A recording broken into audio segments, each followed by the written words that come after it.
Imagine pulling out $100 bill and seeing the signature of a sitting president, not just buried in history but someone currently in power.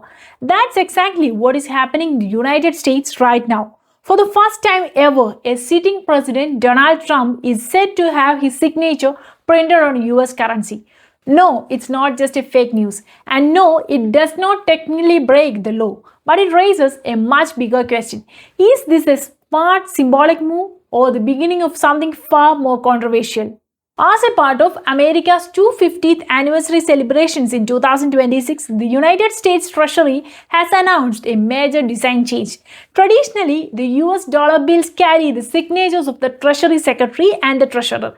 But now, the Treasurer's signature is being replaced with Donald Trump's signature on new $100 bills, alongside the Treasury Secretary's Scott Bessent.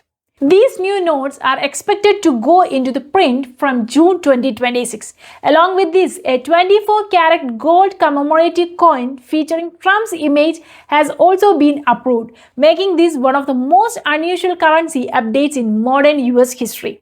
Here's where things get interesting.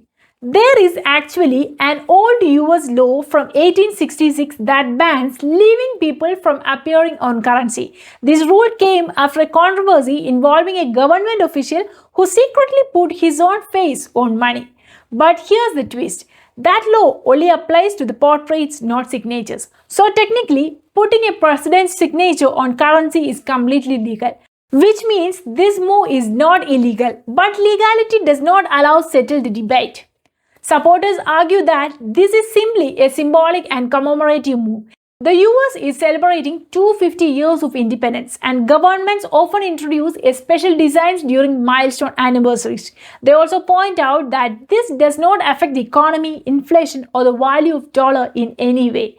It's just ink on paper, not a financial policy change. For many, it's seen as a historic stamp marking a major national milestone. But critics see it very differently.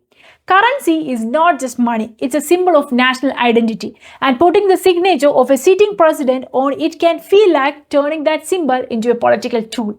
It breaks a long-standing tradition of keeping currency neutral and free from current political influence. And the biggest concern is what comes next. If signatures are allowed today, could portraits of living leaders follow tomorrow?